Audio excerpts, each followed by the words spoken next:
and great topics to discuss. So thank everybody out there in the audience for joining us.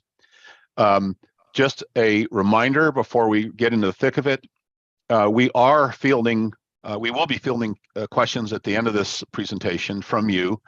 If you would kindly either put the questions in the Q&A box, which should be at the bottom of your screen, or in the chat, we have some folks gathering those questions, and we'll address them probably at the end, but maybe if there's a good one, we'll do it during this presentation. Our guests today are Zuber Lawler's Janet Jackham, Robert Kerr of Echo Capital, Kyle Everett of Development Specialists, Inc., and Rachel Sagan, a renowned cannabis consultant. But before we get started, I want to give a big shout out to Zuber Lawler for making this possible. They're sponsoring this video. Thank you very much. Without Zuber Lawler, this webcast wouldn't happen. And I'd like to give them some quick recognition. Zuber Lawler is a selective and visionary law firm with 7 offices in the US, representing clients throughout the world in languages covering 90% of the world's population. That was a fact I didn't know. They represent Fortune companies, investment funds, government entities with a focus on M&A, IPOs, intellectual property, antitrust, data privacy, FDA, anti-corruption, and litigation. Zuber Lawler represents leading companies in emerging technologies and industries, including Web 3.0, virtual reality, esports, AI in the news headlines these days, as a way to cheat on your college essays, clean tech, and legalized cannabis and psychedelics, our favorite, of course. The managing partner of Zuber Lawler, Tom Zuber, deserves a big shout out. Thank you, Tom, for supporting this and letting this happen. Today, we're going to discuss the how, why, and when of the coming consolidation in cannabis. Regarding the title, Consolidation, the Bipolar Friend of Distress, it refers to the market dynamics that supports mergers and acquisitions as a way out of financial distress. We'll be exploring this, but we will also be exploring other possible solutions to not having enough cash, shall we say. But before I do, I need to read a disclaimer. So bear with me, I'll make this quick. The content that's presented here is intended to share the thoughts and opinions and foster constructive discussion. The views expressed by the hosts, that's me, and our guests in this video cast are not necessarily views of Global Cannabis Times or any company with which the hosts and guests are associated. Nothing contained in this video cast is intended to encourage the illegal use of substances, but we're not going to drop a dime on you. The video cast represents the only opinions of the guests and the hosts and should not be taken as medical or legal advice. Listening, reading, corresponding, or interacting on social media with our content does not establish a patient-doctor or a legal relationship. Please consult your healthcare provider, business professionals for any questions regarding cannabis medicine, cannabis law, or cannabis accounting. With that out of the way, let me introduce our panel. First up is Janet Jackham. Janet focuses on the intersection of emerging legal cannabis markets and real estate. Janet is a cannabis veteran, having represented many multi-state and regional operators since 2010, as well as startup cannabis companies. She's handled the acquisition and sale of multiple cannabis operations and has been successful in securing new cannabis licenses. All that in addition to advising cannabis principals on how to restructure and resolve partner disputes along the entire supply chain. Janet's organizational and planning and property management skills underpinned her successful reorganization of the Circle K Corporation and its affiliates, which involved approximately 1,000 convenience store locations valued at over $1 billion. Her expertise includes debt and equity financing, alongside workouts, reorganization, and receiverships, business disputes, litigation, and resolutions, giving Janet a wide perspective on the cannabis markets. Janet is a nationally recognized expert for solving complex problems for both rapidly expanding and distressed businesses. Janet is a partner in the Phoenix office of Zuber Lawler and serves as the co-chair of the Cannabis Practice Group. Thanks, Janet, for all your great ideas, and it's great to have you here today. Good morning. Okay, up next is Robert Kerr. As the founder of Echo Capital in 2014, Robert has personally reviewed over 600 cannabis business plans, all of them top-notch, I'm sure, and has placed over $100 million in cannabis capital. Robert is a correspondent banker on behalf of his funding partners and issues funding commitments within 72 hours of completing his extensive underwriting.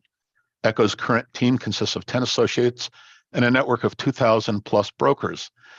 Robert has 2 decades of banking experience, starting with Opus Bank in Irvine, California, MAPS Credit Union, and Key Bank, California, providing leadership to community banks and credit unions. During his tenure at Opus Bank, an organization with $6.6 billion in assets, Robert led the nation in lending, deposits, and referrals on a bank-wide basis and consistently was in the top 3% of his peers. As a personal comment, Robert's attention to detail, his organizational prowess, and his ethics are quite inspiring as a partner with Robert. Robert and his family have proudly cared for over 27 foster children in the last 10 years, which blows my mind. So thank you, Robert, for that dedication, and also thank you for your time today. Welcome. Welcome to the panel. Next up is Rachel Sagan. For more than 2 decades, Rachel has advised, served, or been part of C-suites of global brands, entertainment platforms, and consumer product businesses, including the highly regulated sectors. Rachel was a senior executive with Playboy Enterprises and was a team leader responsible for the successful transition and transformation of their products and services. Recently, she was the Chief Strategy and Development Officer for Connect, Alien Labs, and other vertically integrated cannabis companies. Rachel understands supply chain growth of fast-growing businesses, She develops and implements solutions for cash flow, liquidity, capital, and strategic partnerships, and we look forward to hearing a lot more about that from her. Thanks, Rachel, for all your creativity, and welcome. Thank you, Peter. It's a pleasure to be part of the panel this morning. Sure. Lastly is Kyle Everett, and Kyle, you've gone dark on us. Yeah, I'm trying to rejoin. I'm on my phone right now, but I got kicked off the network where I'm at, unfortunately. We got to pay your bills, dude. So listen. Sorry, I'm gonna plow forward. Kyle is a CPA and a senior managing director that heads the San Francisco office of Development Specialist Inc., a transatlantic firm with 8 U.S. offices and 1 office in London. I think they pay their bills over there. I would assume. I'm at a law firm I'm liquidating, so it's not my bill. Oh, I see. Oh, okay, that's good to know. All right, you get it. You get an out with that one. Kyle has served in multiple roles as a federal and state court receiver, a bankruptcy trustee, an examiner, a creditors trustee, chief restructuring officer, liquidator, and dispersing agent. His expertise includes forensic accounting, analysis of profitability, budgets, and forecasts. He's a seasoned crisis manager and negotiator between creditors, lenders, and investors. Now that's a hot seat to negotiate right there. He's been a receiver in dozens of different industries, states, jurisdictions, sectors, and asset types, and has dispersed funds to every type of creditor, investor, and situation imaginable. Kyle is active in multiple trade organizations and is an expert in fiduciary care and dispute resolution. Kyle, I know your schedule is very packed, so I thank you very much for being here today. I really appreciate the opportunity. Thank you. And I can't remember, it was hard to hear. Did you say disbursements to predators or creditors? Because I've done both. The same animal. Okay. Yeah, whoever it is on the list is what I meant. Okay, fair enough. All right, so before we dive in, I think it's important that I lay out the thesis that is the backdrop to this discussion. There's 3 elements to this thesis based on everything that we're seeing in the marketplace. Number 1, most important, there's a structural dysfunction in cannabis, and that is we have no cash flow. Most companies do not have positive cash flow to reinvest in the company. This is due to 280E. 280E strips out all cash flow, and the great majority of companies, both public and private, don't have free cash flow. Second, the capital markets are essentially frozen. Equity is non-existent for cannabis these days. We don't have banking, a true sense of banking. Debt is only available for the financially strong. For those who are facing debt maturities, it's quite challenging. And floating rate loans are coming back in to replace the fixed rate that we've seen in the last 5 years. And lastly, the third piece is federal legislation is looking very pessimistic. I don't believe that there's any chance of it passing before the 2024, and thereafter it's a coin flip. So with these 3 structural dysfunctions in place, we're very pessimistic that a vibrant cannabis industry will develop anytime soon. There's an analogy that I often use that I'm going to share with you as a backdrop to our thinking. A lot of people, myself included in this industry, have joined with high hopes, enthusiasm of a federal wave as state by state have legalized. And we've all loaded up the champagne and the caviar and the weed into our respective jets, and we've taken off into the wild blue yonder, headed for that great cannabis gold in the sky. Well, we're 5 to 7 years in now. We're noticing that the fuel is getting low, it's foggy, and we can't find an airport to land. So this describes accurately the position of many cannabis operators. So what are our choices? We have to find some fuel, increase our load, or really find an airport, find a place to land. If we don't, then gravity is going to take over. So these are structural market dynamics bigger than all of us, and it's not necessarily a reflection on the talent or lack of talent of any particular cannabis operator. It's just the hand we've been dealt as an industry. One of the first signs of distress, in my opinion, was the announcement last week of Innovative Industrial Properties of defaults on their leases in approximately 12% of their portfolio. They immediately then gave notices of evictions. They're playing hardball on this particular issue. And I want to unpack this a little bit with the panel. Does anybody on the panel other than me see this as a significant event indicating distress? Janet, you want to jump on that one first? Thanks, Peter. Appreciate it. And thank you for that kind introduction. It was mostly truthful. Well, if any puffing is all me, I know that you wouldn't do it. Okay, thank you. I appreciate that. Actually, I have been seeing a rising current of receiverships happening across the country, or alternatively, people just closing the doors, abandoning properties, abandoning their licenses. So yes, I would say that the innovative industrial groups noticing the world in addition to their tenants of the default and going ahead with an eviction, which is extremely punitive a measure, it is of major concern to all of us in cannabis. It's not unlike what we saw during the Great Recession, if you'll recall. Early on in that recession, lenders were sticking to their guns. They were notifying homeowners, tenants, etc., to get out, leave the property. And then as more and more and more of the distress occurred across the country, we found lenders, particularly national banks, agreeing to short sales, renegotiating terms, and other less punitive measures, so that they too, the banks, lenders, were not as ostracized as they could have been if they had stuck to their guns and played hardball. I think we'll see that in this community as well. And following up on that, the question, if they are successful, there's going to be two possible outcomes here, right? Either they're going to renegotiate a different rent structure with their existing tenants, or they're going to re-tenant the property. And in either case, that begs a question. And so let me throw it out to some of the other members of the panel.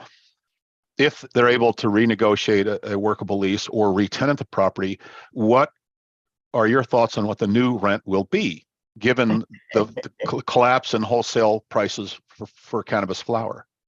Well, first of all, I think that this might be a little bit of a tipping point. For the longest time, I've been waiting for something like this to happen.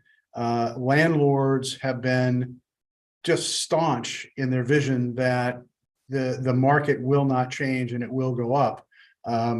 I've had experience in that just with our offices and our landlord. So I think that, and I've heard anecdotally that a lot of landlords are probably getting a little bit more realistic about what's happening out there. But I see this as kind of a trickle up effect.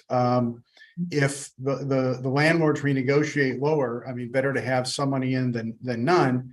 The problem is it's going to affect the value of the building, and and they're going to have to renegotiate their mortgage. So it's going to go just keep ratcheting up.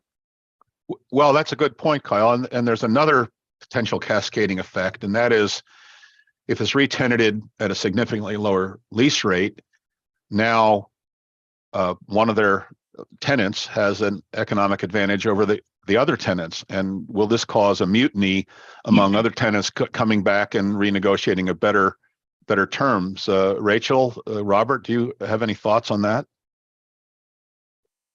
Robert, you want to go first? Oh, go ahead, Rachel.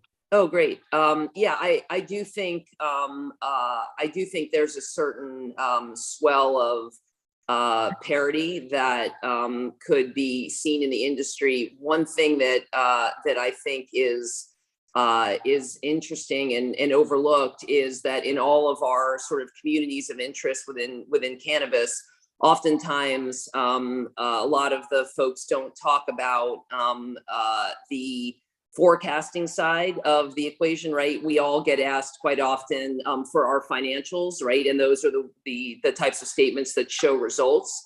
And it is important, of course, to have internal and external resources to support you in building, clear and accurate financial statements that show those results. But what is often, I think, overlooked, and including when you're looking to either sell your real estate, finance it, or a combination of the two, is the forecasting part of it. And one of the tools that I've used in a lot of businesses, even before any kind of distressed event, is a 13-week cash flow.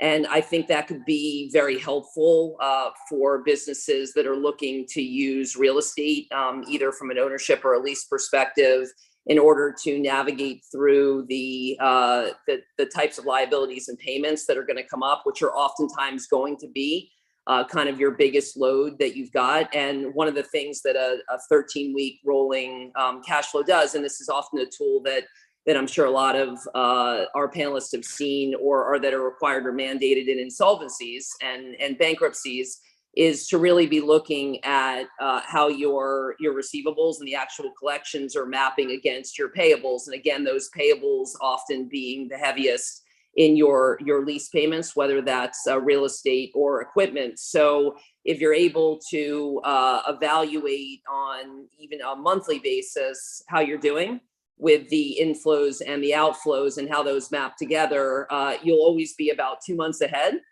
of being able to predict or forecast when things may be getting tight. And again, there's no magic bullet or solution, but I strongly encourage folks out there, again, really in the real estate sector on both sides of the equation, to try to integrate a tool of forecasting that has you evaluate when those lease payments are coming up and how you're going to be able to service those with your collections and your receivables.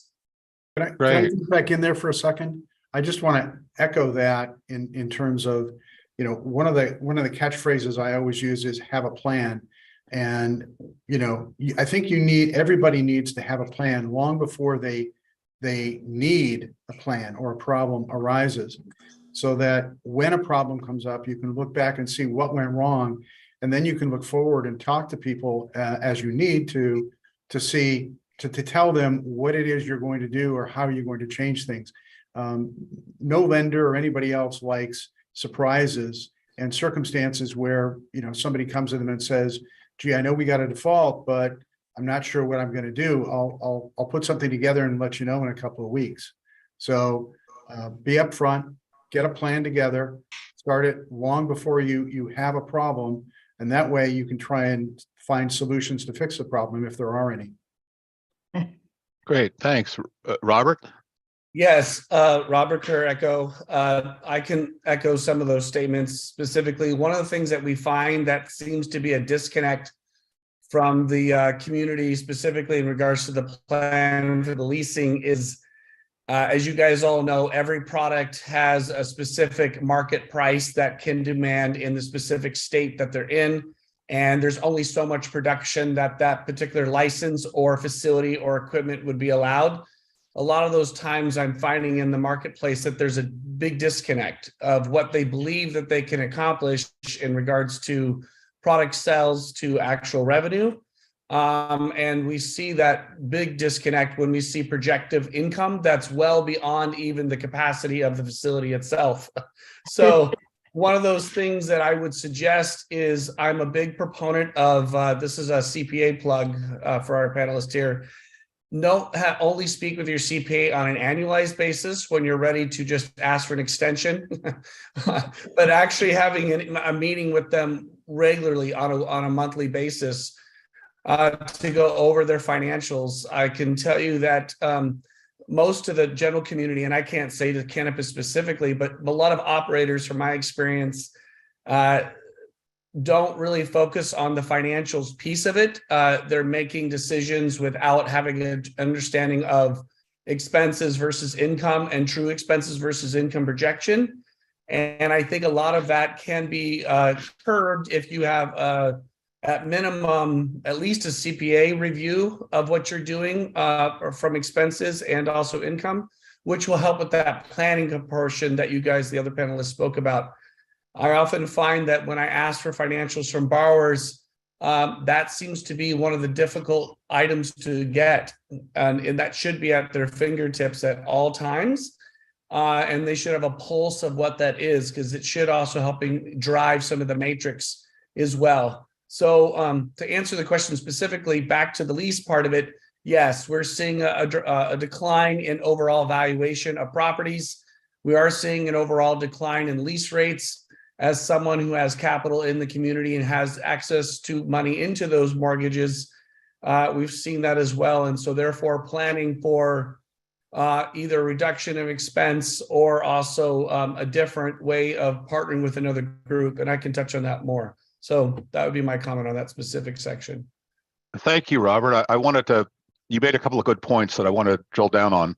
And let me summarize it to make sure I in the audience understood what you're saying. You observed that oftentimes I'll call it the capacity output of whatever the cultivation or extraction or manufacturing company exceeds their theoretical ability to put out product. That's part of the equation. Is that also married with an exuberant belief in the price that they can get for their product? Oh, very much so. So as we all know, in a newer market where there's literally, let's say it just passed, Maryland, let's use Maryland right now. Brand new market, you come into it, obviously supply is in short demand, therefore the demand becomes higher. We all remember our senior year economics class, right? Supply versus demand. And so therefore the price that they can demand for that particular product has a short-lived time period that they can't actually get the price that they're suggesting for that, depending on, as you guys know, it's all about purity, yield spread, THC content, all those types of items that allows them to get those numbers. However, I find a lot of that projective income goes well beyond not recognizing that other players will come into the marketplace in that same time, which will lower the demand, therefore, because the supply has come in and projective income is now not associated. We've actually, in our internal analysis, whenever we're considering a loan, we've actually added that to a component. We actually have a cannabis consultant that we specifically bring in. She ran the first retail dispensary 17 years ago. She ran the second largest edible company in California. We've hired her specifically to have us say, what is the market currently demanding for that particular product? What is the licensing requirement allow them to do? What type of equipment / facility do they have? How is the max capacity allowed for them to meet that? And then understanding that sales, there's a cycle to it, that you're not going to necessarily get 100% of all your sales for inventory. And when we choose to do a loan or not, we've added that as a component to it as well. Because as you mentioned, Peter, we often find projective income well beyond even their physical facility can even handle based off of what they're seeing as well. So that's where I would say is truly working with your what I call your technical expert on your team, your grower, your extractor, your retail general manager, the one who has what I call that product technical experience, really understanding those cogs in relation to the income, and then make sure your CFO/CPA can oversee an analysis to make sure that's crossing. Because Great. I think that's where some of that disconnect is where they're getting ahead of themselves, which is why they end up not being able to move forward with their business model. All right. Thank you, Robert. There's a question in Q&A exactly on this topic. Let me read it to you, and then I'm going to answer it.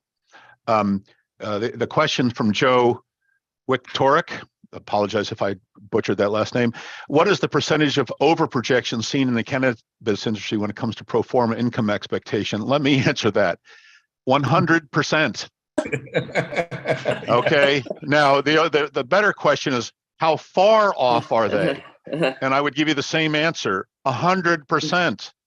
The projections that I've seen repeatedly can only be described as irrational exuberance, enthusiasm beyond reality.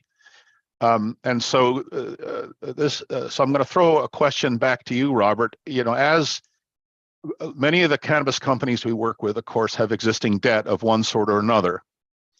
And given the de-emphasis of financials in the industry in general, and given this sort of optimism and projections, when that debt matures, what would be your advice to the applicants looking to refinance their debt?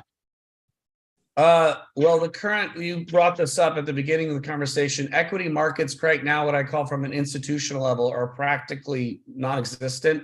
A lot of the groups that went out and raised initial funds from the beginning have placed a lot of those dollars into a lot of individual groups. And therefore, their ability to raise additional equity has certainly been a tougher sled. Outside of the cannabis industry as a whole, we're obviously in a different economic times, in addition to where we were even 5 years ago. I can tell you when we started in 2016, you could pretty much write a business plan on a napkin and go public and raise capital and no in a heartbeat, right? Versus now we have the debt markets that are basically have a lot of limited options. And unfortunately, the limited options are also making that the rates for those options a little bit higher than what probably they would like in our current marketplace. So when you say to refinance debt, I would say really the answer would be try and focus on the current business model, working with your CPA to maybe tighten up some of those expenses from an operational perspective. Really focus on the current business. Try and not do a hockey stick growth, really making a point to really hammer in on the current business model. And if you do that through, it's painful because if you want to be able to have growth, you need to grow, but that hockey stick growth in itself can also be overwhelming and ultimately get you to fail. So I would say, if it turns out to be real, if you thankfully have the problem of having hockey stick growth. Correct. That in itself is also very capital intensive. A lot of folks don't recognize that having access to capital, in addition to the human beings that's needed to also oversee that growth, is a lot of an operational pull. The CPA can probably speak to this better than myself, but I can see that a lot of times they don't incrementally increase income with operational support to increase that income along with it. I see. So with that being said, I would say the individual financing part of it is certainly, it's not like it's doom and gloom and there's no money, but there are, just so you know, Echo itself as a capital provider, the industry puts more through private money out there, but we have 90 banks that are coming to me saying, can I refinance any of the old debt? So it's not like that banks are not financing at this time. However, they're only looking for what I call those operators that have those 2 to 3 years of history, that have profitability, have that not chosen to try and take on 17 states at once, maybe master the state you're in, and then move to the state that you're ready to do after that point. So, well, that's a good segue. Question, Peter, but there you go. And Yeah.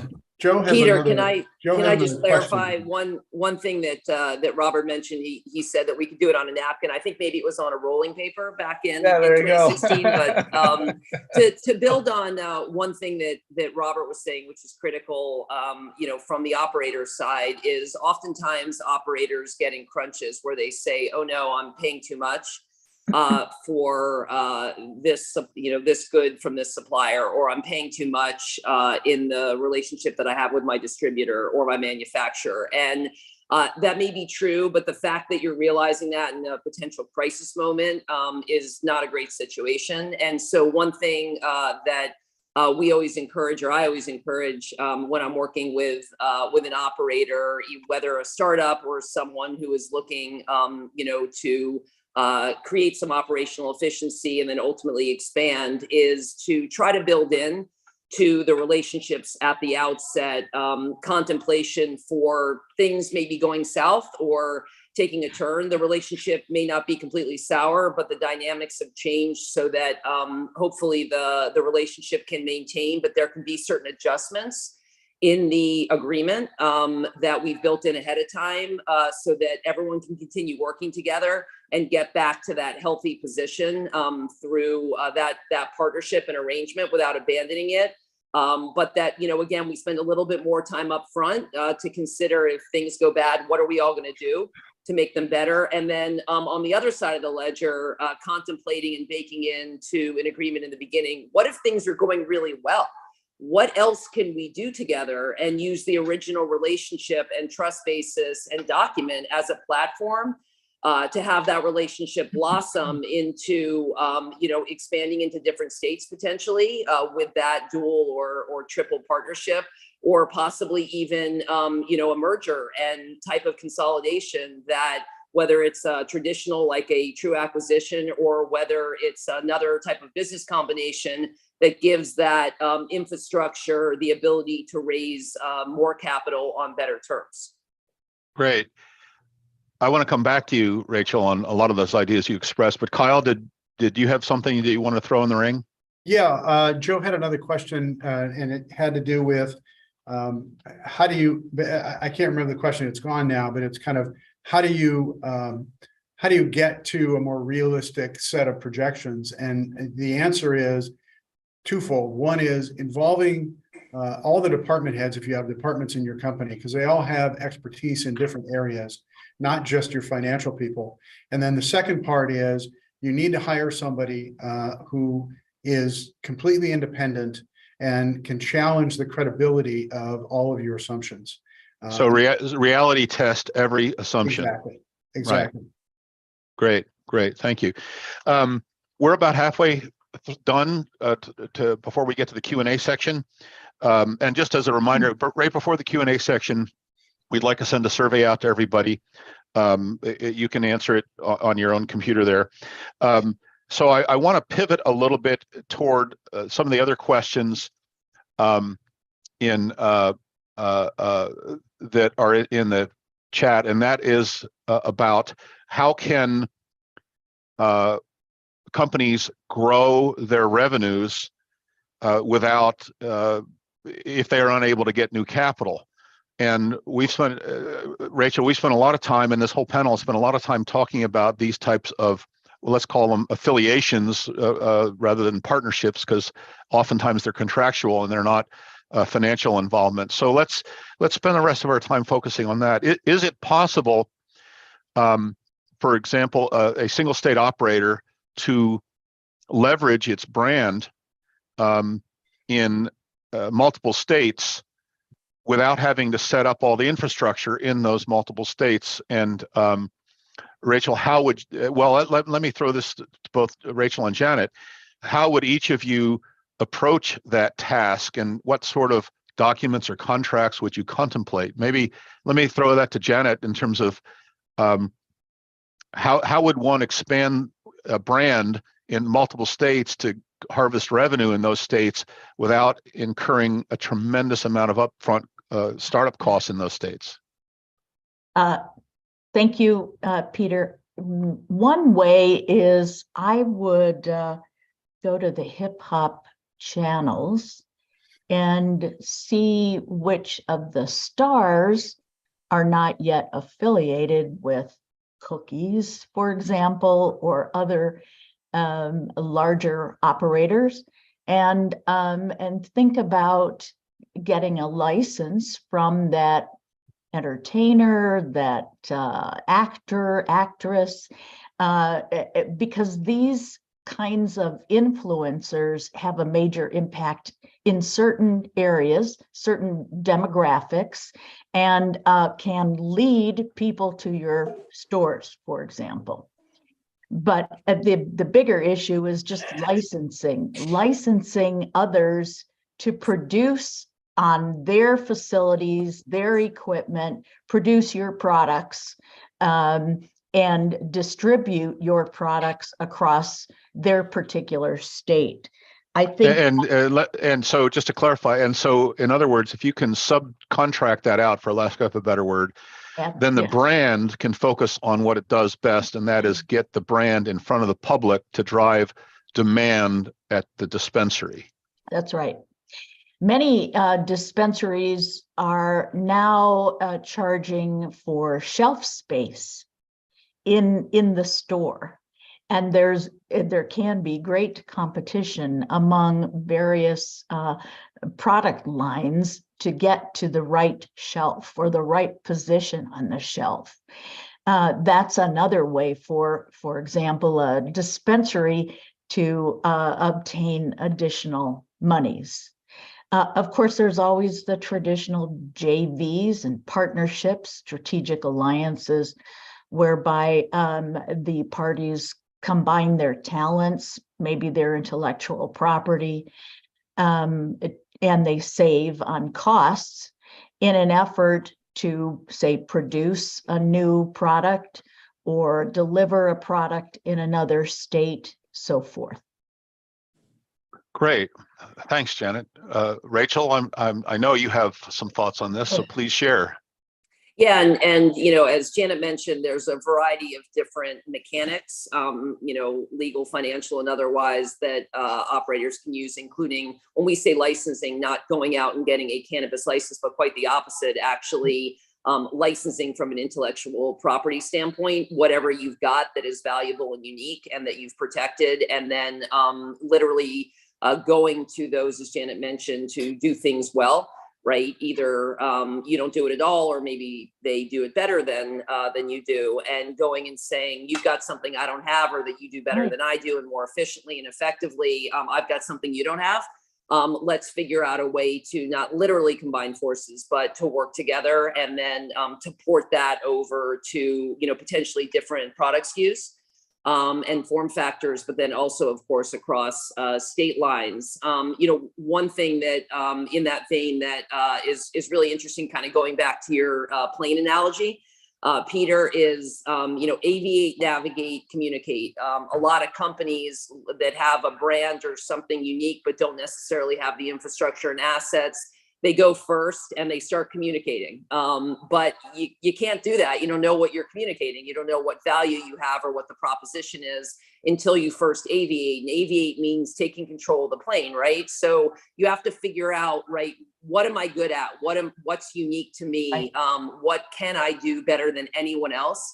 Right, either in this state, in this form factor, or, you know, beyond those kind of you know, parameters. And once you figure that out, then you go to the next stage, which is navigating. And navigating means you move within, you know, whatever that supply chain is and whatever that geography is, and you start trying to figure out the different partners and paths to take that will ultimately not only enable you, to launch, but to be stronger and have success. And then you go out and you communicate to the market and the consumers and your audience, you know, who you are, what you do, but you've already, you know, taken control of what you can, and then you've already navigated to find the right partners within the space to allow you to go out and communicate as strongly as you can.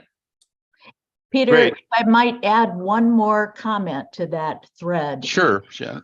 What I'm seeing happening so much in Arizona, perhaps other states as well, is that when a cannabis licensee of whatever type has access to real estate by a lease or perhaps owns the property. The smartest licensees are subleasing, subcontracting. They are getting, believe it or not, $50,000 a month for the sublease of a retail shop, which might be max 5,000 square feet, $70,000 a month. If that isn't a great way to add to your revenues and your ability to push off costs and expenses, I don't know of a better one.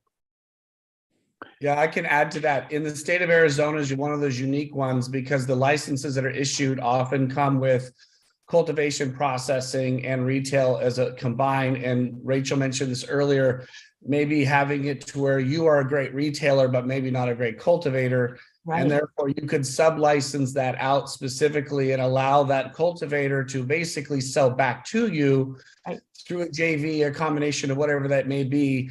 And I see that pretty common within some of the transactions that we're doing as well, where I would say that in practice, it is a great item where this is where I would go back to, especially the two attorneys that we have here today, is making sure it's papered correctly, because we can often find in a lot of these transactions, what you believe is what you're doing in the good times.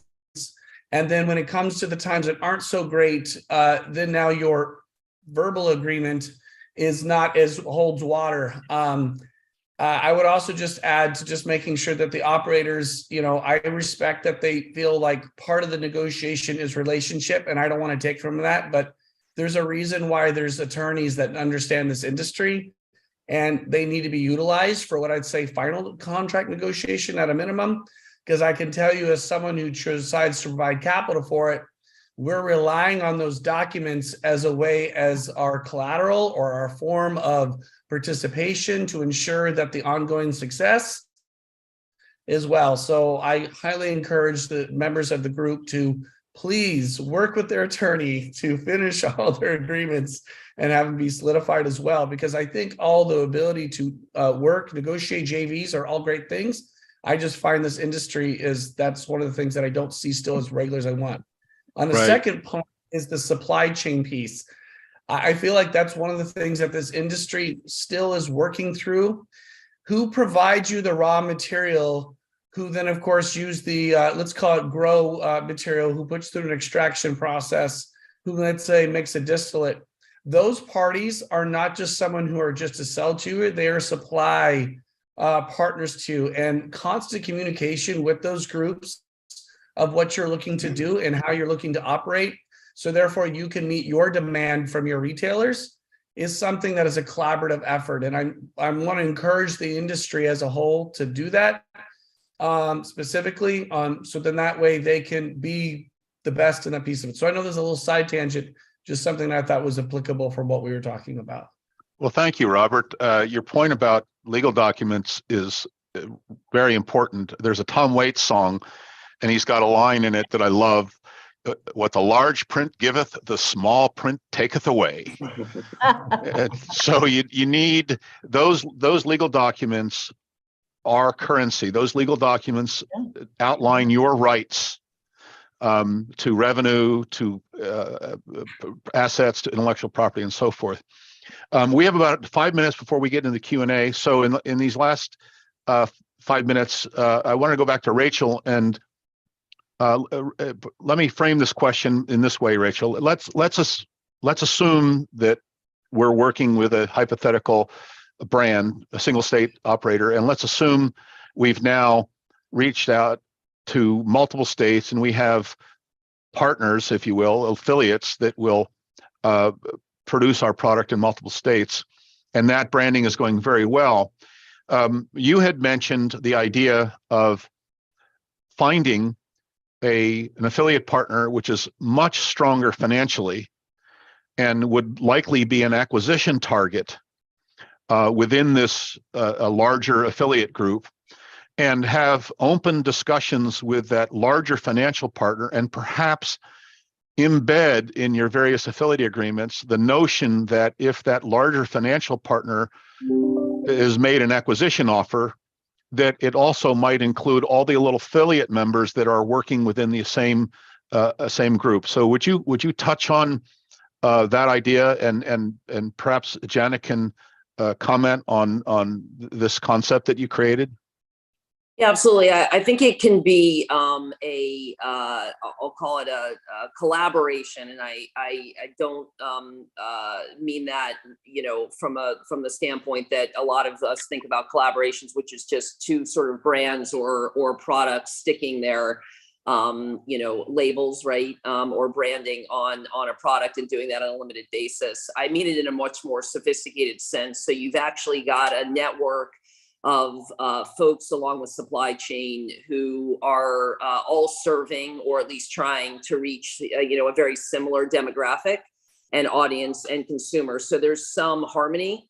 And there's also a common way of maybe thinking or approaching, the launch of new products, right? So it could start out as something that is, relatively sort of informal in folks working together and having kind of a network of collaboration, and then launching new SKUs, or again, possibly moving into new states, and all becoming stronger together, and then having that collaboration actually transform into a true consolidation, right? Where now you're combining businesses and you're actually trying to raise capital or potentially go public through a SPAC or otherwise, in that way. So it can take that shape. I'm not saying it's easy, or that you'll, be able to quickly find the right sort of group or network, but I do believe that businesses that can find that sort of harmony and maybe have some overlap, but aren't,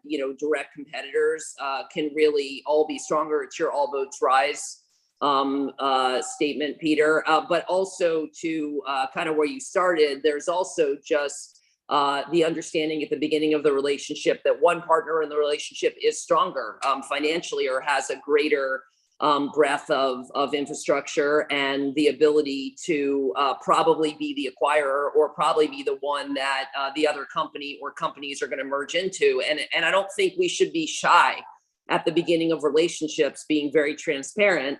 And if you are the smaller player, be honest and say, let's bake into our agreement. It doesn't have to be, again, an official or formal put call mechanic like many of us are used to, but let's build in a platform so that if things are going well, you can acquire me or you can take me into different states through first looks and rights of first refusal, and a lot of those different mechanics that I'm sure Janet can talk in a sophisticated way about. But that's where I'm going, is to just all be honest at the beginning, and rather than staking out our territory and trying to do everything ourselves, realize where there's some commonality and where there's a future, and even if you have to seed something in the beginning, possibly consider doing that for the longer term benefit. So really building scale through affiliate relationships that has sort of implied accretive value. That's exactly right. I haven't seen this happen yet, but I suspect it's going to happen soon.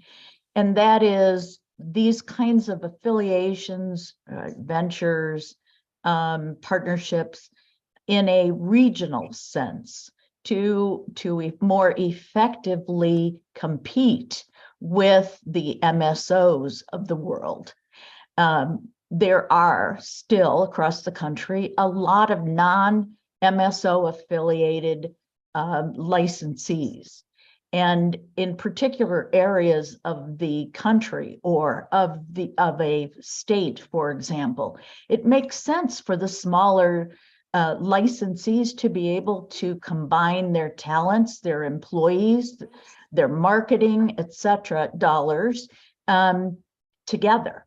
And I think we will see regionals emerge this year and next year in this kind of, it's a non-consolidation, but it is a consolidation on a much more informal basis. A voluntary consolidation, if you will. Well, very much so, yes. being shown by regionals. So someone might have 3 dispensaries in Northern California and want to expand into the South. The Southern California regional licensee joins with the Northern California licensee to more effectively and less expensively expand.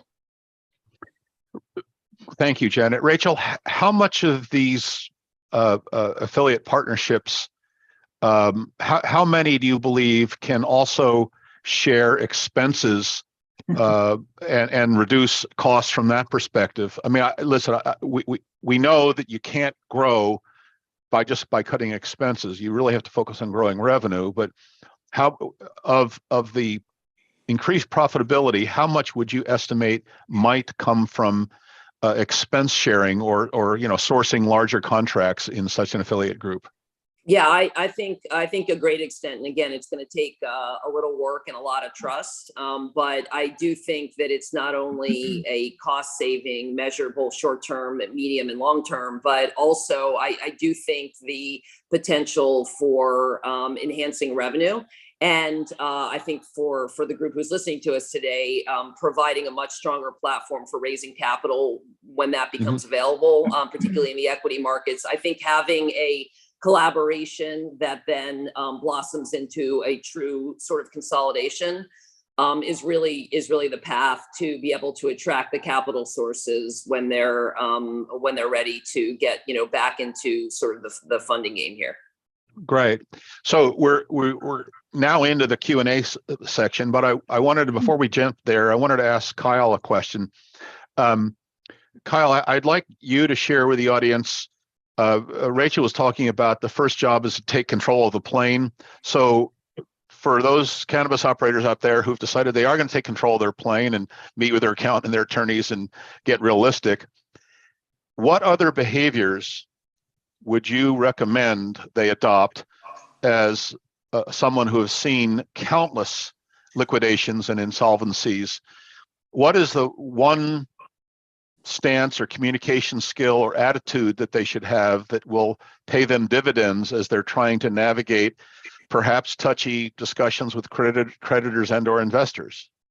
I think the answer to that is complete transparency.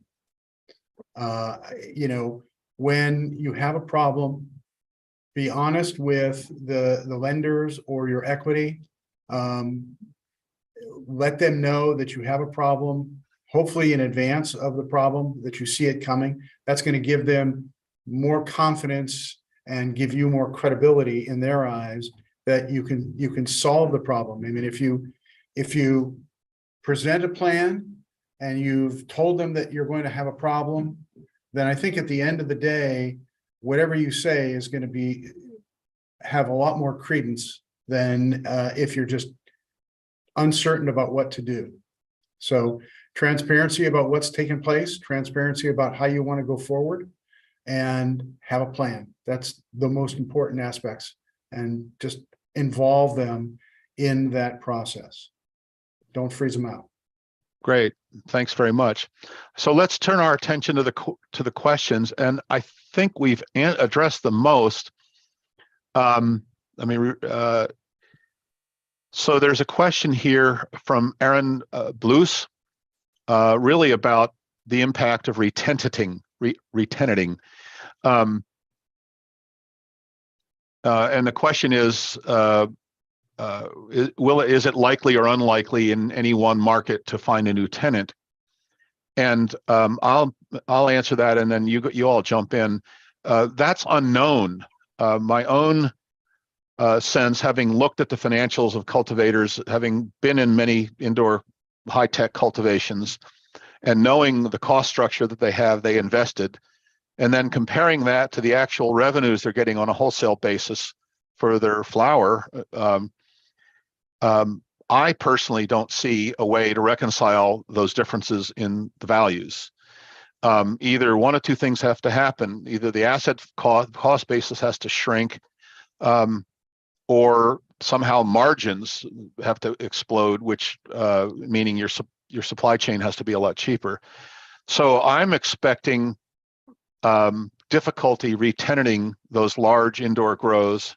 And if they are re-tenanted at much lower prices, which then creates a whole cascading effect. I'm also of the belief that the other REITs, other than Innovative Industrial, will significantly go back to their investment committee and say, hey, we need to revise, future projections to represent, pick a number, $500 a pound for wholesale flour, $400 a pound for wholesale flour, just to be safe. And the numbers in that world, when you compare it to the cost of these facilities, is radically different and frankly quite frightening. I've been involved in a number of projects with exactly the situation, and the clients are left holding multiple $1-million assets with no buyers. And I hope that that does not happen, but I've seen this happen in multiple other industries. I've lived through it a couple of times, and I just don't know how to true up the difference between revenues being generated and your cost structure. So I would anticipate sort of like let's call it rolling defaults and rolling retrades in the real estate market, which, as has been pointed out, impacts the debt associated with the real estate and any other debt that operator may have. And then that's another whole cascading effect. That's my particular answer to why the Innovative Industrial Properties announcement is so significant. If the golden child of Wall Street, they are the top performing REIT for 3 years running, if those folks have 12% of their assets impaired, then there's a world of hurt coming down the pike for everybody. So and in our final moments, would each of you care to comment on my comments and the question? I was going to say that, excuse me, Peter. Go ahead, please. I was going to say that I don't think any of us wants to make the following suggestions that I'm going to make, because they may teeter on encouraging defaults and loss of transparency and other bad things, but I'm going to say them anyway. I think, as we have done in the past with respect to recessionary periods, we all tighten our belts, right? Maybe we don't go to 20 different conferences and conventions this year. Maybe we cut back to 2. Maybe operators pay their bills slow. I mean, I know MSOs are doing that. What's the problem with slow pay? Well, sooner or later it may get you into a default, but at least you have the use of that money for a longer period. Look at what all of the high-tech companies are doing. They're laying off employees. That's where most of these events occur. It's, getting rid of employees who are very expensive. So, I mean, I think what we're going to see as a result of all of those developments regarding Innovative is, it's going to be less expense, less spending. Consumers will pull back on their purchases. Their credit card interest rates continue to go up. We know the country is over indebted.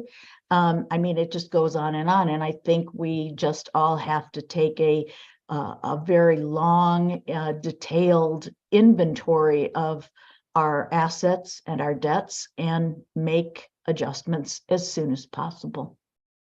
Great. We have like 2 minutes. And that was beautiful, Jenna. Thank you. Any other final thoughts? There's one other question in there. Sorry. Go ahead. Just one other question and I wanted to get to it and see if anybody had any thoughts. Because if your retail license is losing money, is it worth keeping it open while you try to sell, or would it not make much difference in the sale price if open or not, if the books are showing loss? my perspective, I don't know what everybody else's perspective is that, having that as another asset to try to sell, only enhances the purchase. But other people Agreed. may have experience otherwise. No, and I'll kind of give a plug for Kyle and DSI on that. If you have a preliminary discussion with them, and they will do that, of course, with you as a courtesy, they will be able to give you some very swift advice whether that asset is valuable for you in some sort of restructuring or in another way. And so please, before you decide to abandon an asset, abandon a business, please reach out. It can be to one of us, hopefully, and at least have a discussion so that we can try to guide you in, before you make any, permanent decisions in that regard, and then possibly leave yourself without options that you could have had otherwise. Good. I think that's a great note to leave on, and I would echo that if you're very discouraged and you're not sure what your business is worth, and you just want to call it a day, fold the towel, fold the tent, and leave, at least have a discussion with a professional. There may be some residual value there, and we understand your pain. I know this group is dedicated to helping in any way we can. We can't perform miracles. We can't raise the dead. But at least reach out, and I think one of us can be helpful in trying to cut through the exuberance and get down to what reality is. And I think that's what's really important if you're feeling the distress from these structural problems that are outside all of our controls. Well, listen, I think that's a wrap. So I wanted to thank our panelists. Thank you all so much, and I want to thank all the attendees. We've got some great comments from them, so I appreciate your listening, appreciate your taking the time. And I want to mention that we're going to have 5 more of these. We're going to touch on things that operators can do to fend off creditors. We're going to explore whether or not the sale leaseback of real estate is still a viable opportunity, and what the economics of that are. So stay tuned. We'll send out some dates and times, and hopefully see you all again shortly. Thanks, everybody, and thanks again.